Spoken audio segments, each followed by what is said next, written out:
Have you ever double-checked on your spouse? Have you ever checked their locator, like the locations on their phone, to see where they're at? And then later ask them about it? Maybe. And see if they tell you the truth? Maybe. Oh, that's terrible. This is Gabe and Melissa Kolstad with your Marriage Monthly, and we just want to talk to you about this. I just have to say, I have talked to 3 different ladies this month about the topic of doubting their spouse, the motives, what they're up to, what their spouse is doing, little things that are sneaky. And I was like, wow, I think we need to have a conversation about this topic. Yeah, doubt is a big deal. It's a big deal, and it's terrible. So yeah, we're going to talk about this, recognize when the doubt is justified and when it's not. And we need to chat about this. So let's talk. Okay. Well, we want to look at a biblical couple just kind of as an example of, in a way, what not to do. This is Isaac and Rebekah from the Old Testament of the Bible. And if you think about, marriage is not new. It was invented long, long ago, and lots of people have been through marriage or dating relationships, and so it's not that odd that there'd be doubt in a relationship. So one, let's relieve some pressure for you. If you're feeling some doubt, it's very normal. Lots of people have gone through it, and there's some things we can learn about it. We learned from the Old Testament of the Bible, from Isaac and Rebekah. They had some sort of dishonesty happening in their relationship. Kind of dishonesty. Yeah, it was exactly. terrible. So I'm going to read you some verses, explain some stuff, and then we're going to unpack, well, how do you address this if you do have doubt in your relationship? In Genesis chapter 27, we see that it says, "But Rebekah overheard what Isaac had said to his son Esau." That was, Esau was the oldest, and Isaac was trying to bless Esau. And it says, "So when Esau left to hunt for the wild game," he was supposed to go out and get some wild game, "she said to her son Jacob," the other brother, The younger brother. Yeah, the younger brother. "Listen, I overheard your father say to Esau, 'Bring me some wild game and prepare me a delicious meal. Then I will bless you in the Lord's presence before I die. Now, my son, listen to me. Do exactly as I tell you.'" And then she said to Jacob, the younger brother, "Hey, let's trick your father. You go find some game. You put on some animal skins on your arm because your brother's super hairy. When your blind old father feels your arms, he's going to think it's the other brother, and then he's going to bless you." Ooh. What we had going on here was this basically deception plan. So deceptive. To try to get the younger son the blessing for the family, because the mom preferred the younger son. Yes. So we had favorites happening, we had deception happening, we had total mistrust happening. Yeah. And, if you follow the story of Isaac, Rebekah, Jacob, and Esau, there was so much pain in their family tree because of dishonesty. And so what we want to do is kind of back the train up a little bit and talk about, well, how do you address the subject of doubt in a relationship? Yeah, I feel like when we were talking about this yesterday, I was thinking the first thing I think that has to happen is honesty.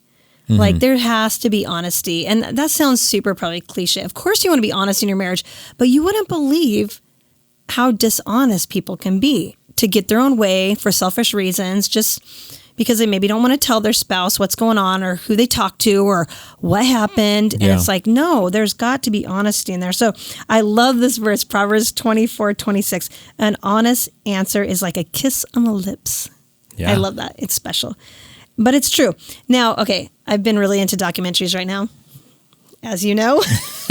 Okay, yeah. So just to kind of side note, everybody, Marriage Monthly, we're married, obviously, been married for almost, 27 and a half years. Yep.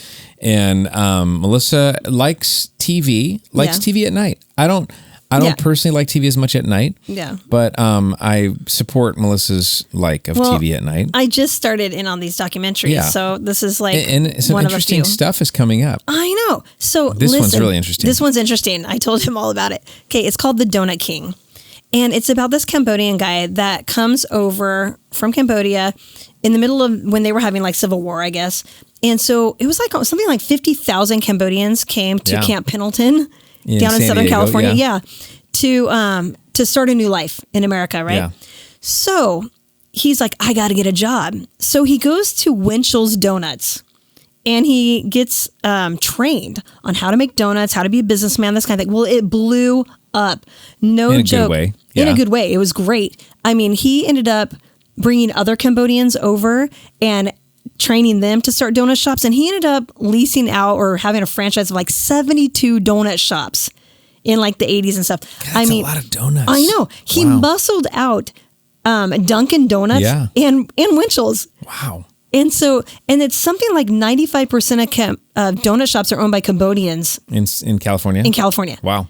I know. So it's like serious. But Started a trend. He started a trend. And he brought people over. He brought his people over. And he was so proud of that because he was training them and helping them find the American dream and stuff. But he went to Vegas and lost everything. He went to Vegas so many times. He would tell his wife, I'm just going to go get some supplies, or I have a convention, or I have somebody. And he kept lying to his wife, and he would go and drop hundreds of thousands of dollars in Vegas.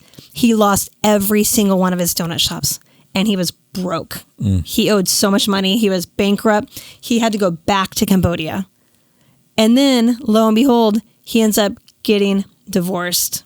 And he lost it all. Like, he literally lost everything. The reason why they got divorced really was because he had an affair, right? Yeah. While they were in Cambodia. Yes. Yeah. So he was so dishonest all the way along, lost his business, lost his family, and then lost his wife, everything. So it was kind of sad. But I started thinking about that when we were talking about this topic, and I was like, oh, honesty is everything, you guys. It is. Like, honesty is no joke. Even to the littlest, tiniest thing, you cannot fib. You can't try to, spare their feelings. Oh, I didn't want to tell them I could spare their feelings. They would have been mad if they heard that I talked to this person. No, always wide open, total honesty. Listen, you can't have trust without truth. That's right. So I feel like you got to be truthful to build the trust, right? So how do you build trust and have truth? Well, first of all, words and actions. I mean, your words and actions, they have got to match. Do what you say. Don't lie. Follow through with your boundaries and standards. Your talk has to match your walk. So say you know what to do. A lot of times we know what to do, to be honest about something. Do that. Do the honest thing. That's good. Don't double check yourself. No, always do the honest thing. Does your spouse have access to your passwords? Can he or she pick up your phone or your computer at any time and be okay with what they see and hear? Ooh. That's a good check. Right? Yeah. Check yourself. Come on. So be honest. Take responsibility no matter what. Don't make excuses. Always be honest. Number one. That's to me. Be honest. And I think you're right. There are boundaries to honesty, or not boundaries, barriers to honesty. Oh, yeah. Where, it's like, well, am I going to be accepted if I am honest? Or, do I want to give up the activity that I'm hiding? Right. If it's a selfish thing, do I want to give up the activity that I'm hiding, or whatever it is? But getting honest with people, it is the beginning of a trusting relationship, and there is no relationship without trust. So right, because it will blow up, right? Yeah. I mean, like, it will eventually. You're hiding things. You will get caught. Yeah. And it will blow up, and you probably will lose everything, including your family, if you don't get a handle on this. It's really important. Absolutely. I've said to Melissa over the years and all my life, I've been on a short leash. Like God has me on a really short leash. I've tried many times to get away with stuff, and for some reason I get caught right away. And it's probably better for me because that's why you have so many speeding tickets when you're young. Oh my gosh, so many speeding tickets. So finally, I think I'm 49. I'm finally starting to realize I'm not in that big of a hurry, so most of the time now I'm more aware of my speed, but I got caught instantly. Yes. I think we got to be thinking about, what do I want? Because if I'm not honest, it's going to come out eventually. Yeah. And the person that is doubting you, your spouse or whatever, you're going to have that tough conversation and just be like, we need to work through this. If this is going to stay intact, if our marriage is going to be strong, if we're going to work through this, we've got to have these conversations and squash the doubt. Yeah. Okay. So here's a real great tool for honesty. And that is the second thing, is transparency. Absolutely. So if you want to build a doubt-free relationship, transparency is the way to do it, because transparency in some ways comes in front of honesty. It builds a structure and a culture that honesty has to be intact. So transparency is, as the idea would be, I can see through something to you. And so it's like I have access. There's nothing you can hide. You have made yourself visible. That's transparency. And there's such safety in that. Yeah. I feel so safe knowing that you're not hiding anything from me, and I can see you, you can see me, and there's no blockage. Yeah, your passwords example is really great because it's like, does Melissa know my passwords? Yeah, she does. Yep. I have one. I'm not going to tell you what it is because it's like my one trick, and it's like, she could get into my social media accounts. She could get into our bank account. She could get, all of the things. Because we should be sharing life, right? Because we're a couple. Yeah, we're doing life together. So why would we have secret things? That's right. Right. I mean, a lot of times I've noticed this. Some couples are opting for shared social media accounts. Yeah. And one of the reasons is transparency because then it's not separated. I'm not advocating necessarily that we do that, although I'd be happy to do it. It seems a little controlling to me, to be honest, but I see why some couples do it. I do too. I get why some people especially need if to do there's that. Broken trust in that area, exactly. Then that's a great way to go. I agree. But transparency is so important. Matthew chapter 5, verse 37 says, just say a simple yes, I will, or no, I won't. Jesus is talking. He says, anything beyond this is from the evil one. The sleight of hand, the tricks, the twist of truth, all that is from the evil one. So anything less than total transparent honesty is from the evil one. Wow. So how do you take your whole life and open the curtain to your spouse especially? I'm not necessarily advocating that your curtain should be open to everyone. It should be open to your spouse, and where there's nothing that you're hiding. There's nothing they don't have access to. So you're saying there's no such thing as a little white lie? I don't think there is. Yeah, I mean, like a lie is a lie, right? I mean, there's probably only black lies. Yes. And I think that's the truth. So transparency, by the way, transparency comes before intimacy. Because trust is at the base of all relationships. Yeah. You cannot build a relationship without trust. Right. And so the only way that you can actually build intimacy, which most marriages are seeking as a goal, intimacy, which is different than sex, right? I mean, sex is maybe one expression of intimacy. Yeah, it can include sex, but yeah. But you know what real intimacy is trust. Is that like I'm entrusting my soul to my wife who knows all about me, who there's no secrets from, who sees everything there is to see about me and still commits herself to me. That's intimacy. And transparency comes before intimacy. Somebody said another way to say intimacy is into me you see. Yes. And I love that. Like I'm allowing you to see into me. Yeah. It's very vulnerable. It is very vulnerable. Which a lot of people don't like that. Oh, so much don't. Yeah. I think our American culture fights against it so much. Yes. Independence. Yeah. Independence. Yeah. And I mean, just as a male, I will say, I think men really don't tend to want to reveal themselves emotionally and to be vulnerable in a relationship because there's some pride and ego that keeps us wanting to protect our own selves, you know. Maybe some fear. A fear, yeah, for sure. A fear of being found out that you're not what everybody thinks you are. Fear of maybe not appearing like the hero because every guy wants to be the hero in the story. And if you've failed or if you're hiding some, horrible thing or if, your spouse isn't pleased with you, all these things mean you're not the hero. And so now who are you? What are you? And I think there's a real vulnerability in that. Yeah. But no hiding things. So I was thinking about how this works with like the internet or computers is that you have firewalls, right? Firewalls are designed to protect your system from being hacked from the outside. Sometimes in relationships, we have to go, look, I'm not going to put up a firewall for you. In other words, you have total access to my system. All my information, everything that's on my hard drive, you're going to be able to find and see. And I think we've got to be willing to share everything that there is to share with our spouse. True access, as we've talked about. Things like calendars, where are you really?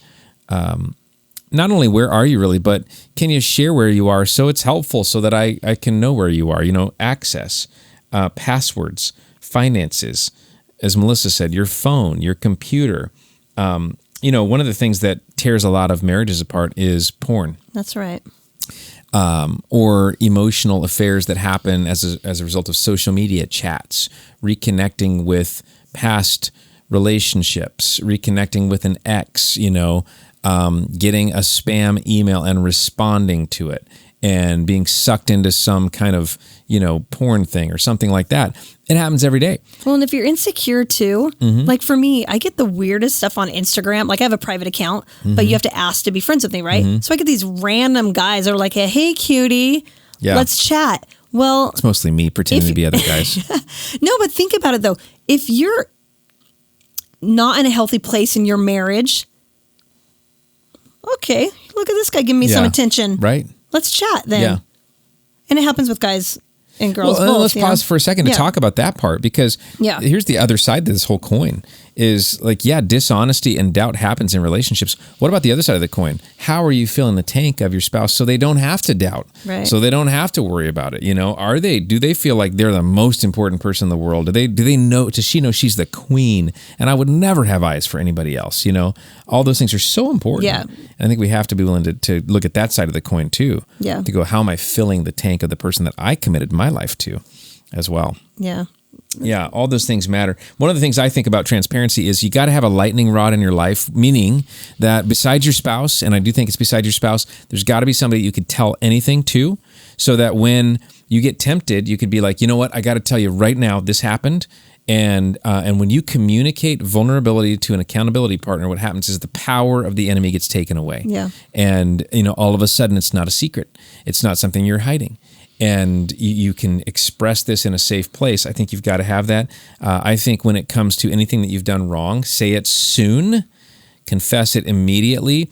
One of the things that we as human beings, we do is we put this off and we go like, I don't want to deal with this right now, so I'm going to put it off. And then it becomes a bigger and bigger monster. I remember when we had young kids, we always watched these Veggie Tales. Yep. And one of them was about a lie. I don't remember which one it was, but there was this episode about a lie, and the lie just kept getting bigger and bigger and bigger and bigger because, but that's how lies go, is because you got to cover it up. You got to say something different. You got to pretend like it didn't happen. And so all of a sudden it's like this huge thing when all it was this little deal. If you would have just said it in the first place, it wouldn't have been so big. But it's the crack. Yeah. You opened the crack and it just kept getting wider and wider, and you don't know how to stop it at that point. That's right. So when you shine the light on it, on darkness, it loses its power. And I think that's the thing that we got to remember. So transparency. That's great. Good stuff.